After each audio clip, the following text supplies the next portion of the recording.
बहुत बड़े बड़े चेंजेस किए हैं। इन चेंजेस को देख के मतलब खुश होने की बात है, दुखी होने की कोई भी बात नहीं है। जैसे CGL में बदलाव किया है, एग्जाम के पैटर्न में बदलाव किया है, CHSL में भी बदलाव किया है, इसमें भी किया गया है, और डिस्क्रिप्टिव पेपर यहाँ से हटा दिया गया है।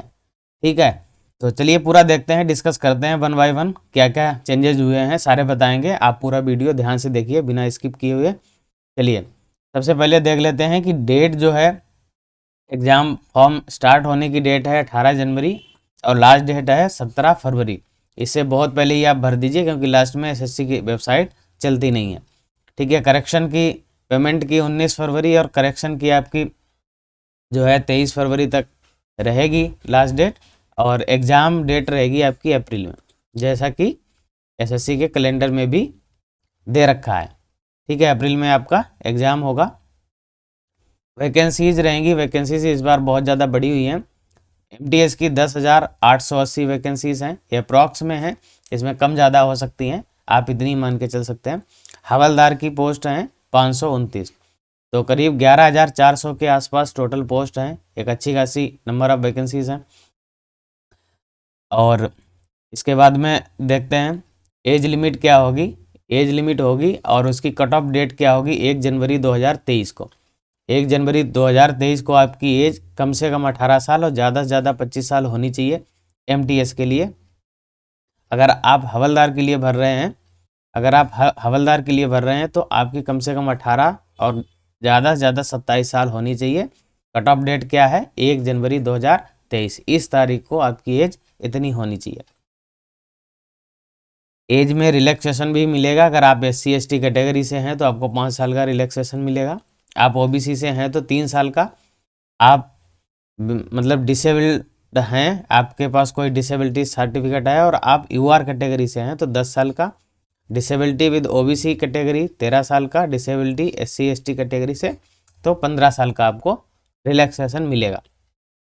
एजुकेशनल क्वालिफिकेशन के लिए कट ऑफ डेट होगी 17 फरवरी 2023, जो कि है फॉर्म भरने की last date.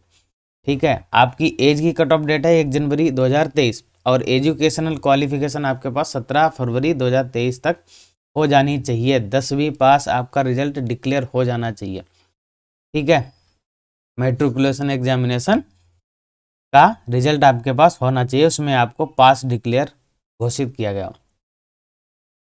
Candidate who are able to, हाँ अब ये यहाँ पे इंपॉर्टेंट बात इन्होंने लिख दी है कि SSC किसी बात के लिए जिम्मेदार नहीं होगा कि आपका बोर्ड या आपका यूनिवर्सिटी जो है रिजल्ट प्रोसेस कर रहा है, उसने फाइनल रिजल्ट डिक्लेयर नहीं कर पाया कट ऑफ डेट से पहले, तो उसके लिए SSC जिम्मेदार नहीं होगा। यहाँ पे कह रहे हैं कि हम जिम्मेदार नहीं होंगे, आपका डिले हो रहा है, बोर्ड के तरफ से डिले हो रहा है रिजल्ट डिक्लेयर होने में, जो मैट्रिक का रिजल्ट है जो कि इसकी एसेंशियल क्वालिफिकेशन है। ठीक है, तो वो आप अपना देख लीजिए। फोटोग्राफ होना चाहिए, 3 महीने से पुराना नहीं होना चाहिए, किसी भी हालत में 3 महीने से पुराना फोटोग्राफ नहीं चलेगा। और फोटो खिंचवाते समय आप चश्मा ना पहने और टोपी भी ना पहने, बिना चश्मे और टोपी का फ़ोटो होना चाहिए, और आपका फ्रंट व्यू एकदम क्लियर आना चाहिए फ़ोटो में। एप्लीकेशन फ़ीस रहेगी 100 रुपये, महिलाओं के लिए कोई भी चार्ज नहीं है, कोई भी फीस नहीं है, SC ST के लिए भी कोई भी फीस नहीं है। अगर आपने फॉर्म भरने में कोई गलती कर दी तो करेक्शन चार्जेस लगेंगे आपसे 200 रुपये पहली बार में, अगर फिर दोबारा करेक्शन करना चाहते हैं आप तो उसका 500 रुपये चार्ज लगेगा। इसमें किसी को कोई भी छूट नहीं मिलेगी, चाहे SC ST का हो, महिला हो, कोई भी हो, सबसे यूनिफॉर्म चार्ज लिए जाएंगे, सारे चार्जेस यूनिफॉर्म होंगे, किसी भी इसमें कोई रिजर्वेशन नहीं मिलेगा। स्कीम ऑफ एग्जामिनेशन क्या होगा, एक तो कंप्यूटर बेस्ड टेस्ट होगा आपका जो होता है, हर साल होता है, और PET होगा, फिजिकल एफिशिएंसी टेस्ट होगा। ये PET केवल हवलदार की पोस्ट के लिए ही होगा, और कंप्यूटर बेस्ड टेस्ट होगा जो MTS के लिए और हवलदार के लिए, दोनों के लिए होगा। तो केवल MTS के लिए कंप्यूटर बेस्ड टेस्ट ही होगा। कंप्यूटर बेस्ड जो टेस्ट होगा वो 13 लैंग्वेजेस में होगा। ये लैंग्वेजेस दे रखी हैं, आप पढ़ लीजिए एक बार, हिंदी, इंग्लिश, और बाकी ये लैंग्वेज 13 अलग से दिए हैं, आप इनको देख लीजिए एक बार। हाँ, अब मेन बात आती है कि सिलेबस क्या चेंजेस क्या हुए हैं। इसमें चेंजेस हुए हैं, देखो कंप्यूटर बेस्ड जो एग्जामिनेशन होगा वो 2 सेशन में होगा, सेशन 1 और सेशन 2 में होगा। सेशन 1 में क्या क्या पूछेगा, ये दोनों सेम डे होंगे। सेशन 1 में क्या होगा, मैथमेटिक्स और रीजनिंग दोनों के 20-20 क्वेश्चन होंगे और 60-60 नंबर के होंगे, मतलब एक क्वेश्चन 3 नंबर का होगा और पूरे 20-20-40 क्वेश्चन के लिए आपके पास 45 मिनट का टाइम होगा। 60 मिनट का उनके पास होगा जिनके पास कोई डिस्क्रिपेंसी है, ठीक है, उनके लिए 60 मिनट का होगा और आपके लिए 45 मिनट का होगा टाइम। और सेशन 1 का जो एग्ज़ाम है वो क्वालिफाइंग होगा और इसमें कोई भी निगेटिव मार्किंग नहीं है। सेशन 1 में नो निगेटिव मार्किंग, ये बहुत बड़ी बात है, नो निगेटिव मार्किंग है इसमें और ये सिर्फ क्वालिफाइंग है, लेकिन मिनिमम क्वालिफाइंग मार्क्स आपको इसमें लाने पड़ेंगे, ठीक है। सेशन 2 होगा जो सेम डे में होगा, उसमें जीएस के 25 क्वेश्चन होंगे 75 नंबर के और इंग्लिश के 25 क्वेश्चन होंगे 75 नंबर के, मतलब हर क्वेश्चन 3 नंबर का होगा और 50 क्वेश्चन के लिए टाइम होगा आपके पास 45 मिनट, ठीक है। इसमें बनेगी आपकी मेरिट, इसमें निगेटिव मार्किंग होगी 1/3, 1/3 निगेटिव मार्किंग होगी, इसी पे बनेगी आपकी मेरिट। सेशन 1 होगा क्वालिफाइंग नेचर का, ठीक है। आगे देखते हैं, ऑब्जेक्टिव टाइप पेपर होगा, कंप्यूटर बेस्ड, कोई भी डिस्क्रिप्टिव पेपर नहीं होगा, 13 लैंग्वेजेस में होगा, हमने बता दिया सेशन 1 और सेशन 2 में होगा।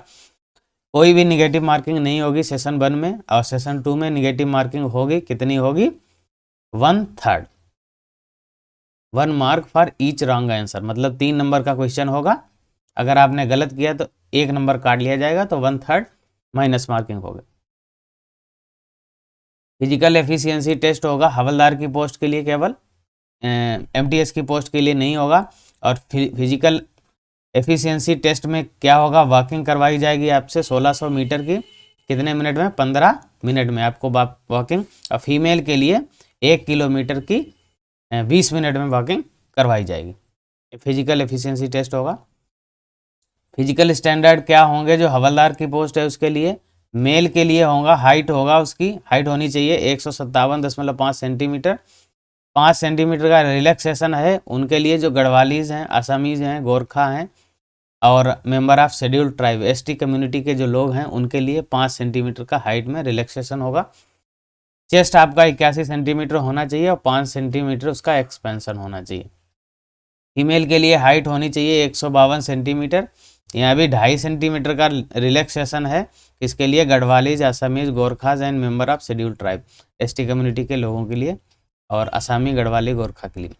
वजन होना चाहिए फीमेल का 48 किलो, रिलैक्सेबल 2 किलो है इन सब लोगों के लिए जो इधर थे, गढ़वाली, असमी, गोरखा और एसटी कम्युनिटी के लोगों के लिए 2 किलो का रिलैक्सेशन मिलेगा,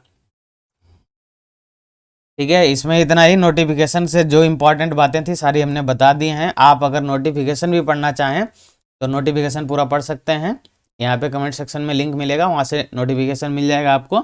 और कोई भी बात छूट गई हो, आपको कुछ डाउट हो तो आप कमेंट में सेक्शन में ज़रूर बताइए।